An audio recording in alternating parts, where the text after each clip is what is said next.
Viongozi wa jamii ya Kimaasai nchini Tanzania wamekutana leo jijini Arusha katika baraza maalum la kijamii kwa ajili ya kusuluhisha changamoto mbalimbali zinazoikabili jamii hiyo. Katika kikao hicho wametoa onyo kali kwa baadhi ya viongozi wa kimila na wa kijiji cha Engutukoit kilichopo ilani ya Rumeru mkoani Arusha wadaiwa kumchafua Mheshimiwa Batilda Buriani kwa tuhuma za kuvamia na kujimilikisha eneo la zaidi ya ekari 2000 za kijiji hicho. Viongozi hao wameeleza kuwa tuhuma hizo si za kweli, kwani Mheshimiwa Batilda anamiliki hati halali ya umiliki wa eneo hilo. Katibu mkuu wa viongozi wa kimila Amani Lukumai akisoma maazimio ya baraza hilo amesema kuwa jamii imelazimika kutoa tamko kali na onyo kwa wote wanaojaribu kudhulumu eneo hilo. Aidha, ameeleza kuwa endapo suluhu haitopatikana kabla ya tarehe 11 Julai mwaka huu, baraza hilo litatoa kibali rasmi cha kuvunja chungu, ishara ya kuvunja uhusiano na wale wanaoenda kinyume na maadili na misingi ya jamii hiyo. Kutoka mkoani Arusha, jina langu ni Baraka Lucas wa Jambo TV. Tamko la viongozi wa Maria katika kikao cha tarehe 26 mwezi wa 6 hapa makao makuu Oretetilo Ngai Maria, kwamba namba moja, mambo ambayo tunaazimia leo, kwamba tumepokea barua kutoka ya kuomba msaada kusuluhisha mgogoro wa ardhi kati ya mwekezaji Mheshimiwa Batilda Buriani na wananchi wa kijiji cha Engutukoit kata wa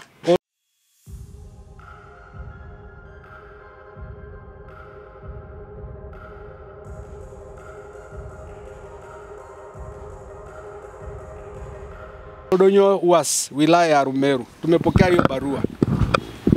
Tumepokea pia vielelezo vya eneo hilo ambayo ni hati miliki. Hii hapa imeandikwa right of occupants, inathibitisha kwamba eneo hilo limeanza kumilikiwa tangu 2012, na tumefuatilia pia ofisi ya ardhi wilaya ya Arusha DC na kujiridhisha kwamba kila mwaka mwekezaji kwa maana ya Batilda analipa ada za serikali, na kwa hiyo eneo hilo ni mali yake halali. Namba 3, tumewaita viongozi 6 ambao ni viongozi malaigwanani wa Engutukoit kuja kushirikiana nasi katika shauri, kupata majibu katika shauri hili. Tumemwita malaigwanani anaitwa Saruni Olashilari Molel. Tumeita viongozi 3 wa Molel na 3 wa Laiza. Huyu Saruni Olashilari Molel ni wa kwanza. Tukamwita mwingine anaitwa Matayo Olobis Laiza, na mwingine wa 3 Peria Taiko Molel, Leskar Olobis Laiza, Nairisha Orkedenye Molel na Isaac Mbapeta wa Laiza. Katika vikao vyote viwili hapa Maria, wakiwa kama viongozi wenyeji katika eneo lenye mgogoro, lakini hawakuja na wala hawakufuatilia tulichowaitia. Na hii ni kinyume na wajibu wa kiongozi wa kimila katika kufuatilia mambo na kusuluhisha na kuwapatanisha watu katika eneo lake. 4, tumelazimika kutoa kusudio la chungu kwa muhusika, kwa mtu yoyote anayehusika au kikundi cha watu wanaotaka kudhulumu eneo lake la halali la Batilda Buriani na kumchafua jina lake akiwa kiongozi wa serikali kwa lengo la kuharibu kazi yake. Kibali cha chungu kitatolewa tarehe 11 mwezi wa 7 2025 endapo usuluhishi hautatokea au utafanyika. 5, viongozi wote wa mila wa eneo la karibu na Engutukoit wafuatilie na waelewe kwa undani tatizo hili na waelimishe wananchi ukweli wa jambo hili ili kuondoa utata. Endapo kuna mtu au kikundi cha watu wenye vielelezo vinavyoonyesha eneo ni lenye mgogoro, basi walete hapa Maria ili sote tusaidiane kutetea eneo la wananchi, na kama hakuna basi watulize wananchi katika mihemko na moto waliowasha ya kuwadanganya wananchi, kwa kuwa eneo hilo kama eneo lo sio la kijiji. Namba 6, kwamba viongozi wa mila kwa umoja wetu wasitumike na wanasiasa na watu wenye maslahi binafsi kukosanisha amani katika jamii ikiwa ni chanzo ni wao. Namba 7, Baraza la Maria halitawavumilia viongozi wa mila wasiowajibika kikamilifu katika jamii kadri kiapo chao kwa kushindwa kutoa ushirikiano na malaganani wenzake na serikali. Namba 8, kwamba baraza litaendelea kutetea haki ya kila mtu mmoja, kikundi cha watu inayotoka kuporwa na mtu au kikundi cha watu pasipo mastahili au haki zao. Namba 9, aidha Baraza la Maria litaendelea kushirikiana na serikali na wadau kuendeleza mila na desturi yetu ya kuwasuluhisha na kuwapatanisha watu na kuhakikisha haki inatendeka na kuhimiza amani na utulivu na usalama wa watu wote. Namba 10, kwamba Baraza la Maria inaiomba ofisi ya kata ya Oldonyuwas na ofisi ya mkuu wa wilaya ya Arusha DC kutupatia nakala ya cheti cha usajili, nambari ya kijiji cha Yangutukoiti pamoja na ramani yake ili isaidie katika utatuzi wa swala hili. Not better kwamba sote kama viongozi tutambue kwamba hili sio jambo la kufumbia macho, ila kila kiongozi wa mila na serikali ahusike kushiriki kusuluhisha swala hili la Batilda Buriani na kutetea haki kwa kupitia baraza letu la Maria na kufikia maridhiano ya pamoja. Tunashukuru kwa kutuelewa na Mungu awabariki. Imesainiwa leo tarehe 26 mwezi wa 6 na mwenyekiti Isaac Lexongo Meijo na katibu mkuu Amani Lukumai. Hiyo ndio tamko ambalo tunataka kusema. Maria oye! Kila mtu ameelewa Ya, sasa hii wale watu wa Oldonyosambu, Oldonyuwas mtaona makaratasi hii ili tusaidie. Emiki yako sehemu ya kuvurugu. Sisi ni sehemu aikiranga itoyoko. Si ndio Tuhakikishe kwamba tunaleta tusie sehemu ya wanasiasa. Amora wanasiasa ora bembana neja akajuito duonano. Sisi hatufiki huko, tunataka kuhakikisha kiore ndoki nikinda hiki abaraki. Baka eleweke. Yangutukoiti tumepata kwamba mama yetu ambaye ni mkuu wa mkoa wa Tanga, Buriani Matilda, ana shamba lake eka 2,600 na kitu, na amepata kutangazwa na wanasiasa. Mimi naweza nikasema hivyo kwa sababu nimeona hati yake ni hati halali, ana hati na ardhi yake, namba yake ni kama nilivyosomea. Sasa mtu akishakuwa na hati anaheshimiwa hiyo hati, hiyo haki yake.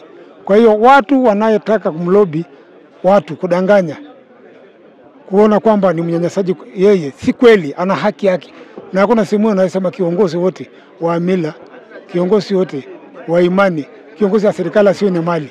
Kwa hiyo ni haki zake zote, na tumekisema kwamba tunapiga vita watu ambao wanakiuka sheria au kanuni, kwa sababu ana haki zote, ana hati yake kabisa, tumeona. Na ndio maana tumeweza kueleza kwamba tunakanusha watu wanasema kwamba mama yule ni mnyanyasaji au anachukulia watu haki yao. Si kweli, maana kana hati. Na tumewaita viongozi wao ili tuwaeleze, tuwaelimishe, waenda kuelimisha jamii. Na hati hiyo nasema alinunua hilo shamba kutoka kwa nani? Maana hata kusikiliza mwenyekiti wa kijiji inaonekana yuko upande wa wananchi wa jamii hili. Ninaelewa kuna kampuni ambayo tayari ile shamba ilikuwa amewahi kuwa na umiliki miaka 50 iliyopita kabla uhuru. Wakaburu alikuwa na mashamba hiyo. Kwa hiyo mama yule kapata kwa nani? Ukipata vielelezo, maana nikiniambia kwamba tamka nimeona kwa kupitia maandishi, lakini anayo kila kitu haki yake. Kanunua kwa watu au kwa mtu anayo haki, au kwa kampuni anayo haki. Na ndio maana nimeshuhudia kwamba ana haki yake. Ndio maana nathubutu kwamba ni chake, kwa sababu ninachothibitisha ni hati yake, kwamba ni chake, ni mali yake. Sio jambo lilojificha au anang'ang'ana, ni haki yake. Mimi sio rais niende kwa nafasi yangu. Kuna watu wanafanya. Kwa sababu kwa nini nimeita viongozi hapa pale jirani? Ndio watu wangu. Wanayenipa ushahidi ya jambo lolote wa mtu anayepata shida au watu anayepata shida. Ndio watu kama haiwezi rais akaja direct, kuna vyombo vingine inayofanya kazi. Kazi yangu ninawaita wanipe ushirikiano. Pale ambao hajatoa ushirikiano, bado nasingatia kwamba nimeridhika kwamba kibali hiki au hati hiki ni ya huyu mtu. Eneo hili lililoandikwa iko katika Yangutukoiti kama lilivyoandikwa. Nimepata kwamba kijiji hiki kimesajiliwa ni nini, lakini natambuliwa kwamba ile ni mwekezaji. Ile shamba inaonekana yuko pale, sio kwamba mmejificha. Inaonekana ni moja ya mwekezaji ambaye yuko pale. Iko taratibu ya kuangalia kichi kimeandikishwa, lakini imetambua uwekezaji aliyoko maeneo hayo. Lakini leo huwezi kaingia kwamba sisi ni wengi tuna shida ati ni nini umetoka wapi umepata wapi? Hapana, mbona una gari mimi sina? Mbona una nyumba mimi sina? Kama kwamba ukijenga na mimi nakuwa nayo mali au kupata mali ndani ya Mungu. Na sisi tunachosimamia ni haki. Mimi ndio maana nahitaji wala wakilishi waje. Na ndio maana bado nimeweka nafasi kwamba iko nafasi wa kuja mpaka tarehe 31 iko nafasi. Kikao hiki tarudia 31 waje. Hata saa yote waje nisikie. Wala sio nikakatili kwamba kwa nini nimewaita. Wamefikishwa mabarua, mari imeita kwa kasi ya kusaidia jamii pale, ndio kasi yao. Ikiwa masuala kama haya, uweze kukaa tu kiongozi, lakini pale inapotokea shida usionekane, lazima ueleze. Na sisi tunafuata katika njia na mila na desturi yetu. Na hatuna mipaka katika kufanya kazi hizi. Kwamba umetokea hivi pale. Unaenda unafanya kazi, hakuna kiongozi ya mila zetu tunasema kama inaishia wa kitongoji, wa kijiji, wa kata, wa wilaya, wa mkoa. Naweza kuonekana ukakuta yuko Morogoro, ukakuta yuko Dar es Salaam. Kufanya mila zetu kwa imani zetu, kama vile imani zetu Uislamu hawana mipaka, hata nje ya nchi wanakwenda. Hata Wakristo hawana mipaka, ndivyo tulivyo Wamasai. Popote Masai yuko ambaye na imani yetu anakuja, tunasikiliza shida yake. Itafunjwa kichelewa, wala sio kitu ya kumung'unya. Maana hii nimeshawaita hawakuja, na baada ndio maana nimetangaza hapa. Wasikie sio jambo la utani. Na nimekanisha mambo ya kuchafua mama wa watu jina kwa haki yako. Kwamba eti maana yake kuna masoelea kama mtu akiwa na mali yake kiongozi, watu wanaweka mashaka wakati wanayo kwa haki. Ndio maana naongea hivyo. Na kimila mnaruhusuje mtu ambaye si jamii yenu lakini kutumia mila zenu? Mila zetu kwa ruhusa. Ndio maana hatuna ubaguzi. Haki yake anayo. Na pale vuja nani yeye ni nyinyi? Yeye. Unampa chungu na vuja. Kabisa. Na anasimamia na viongozi hao. Na mtu ambaye si jamii yenu. Haki ni haki. Hatuna mipaka tena kwa haki ya mtu. Akija hapa uwe mkabila gani? Una hapa maana kama wewe kabila unaenda kurusha kabila nyingine ni mali yako hiyo. Umechukua kitu ambayo si ya kabila la, hata akija watu wa makabila wamerushana kuomba hapa kuwa na imani na sisi na imani yetu tunampa tunasaidia.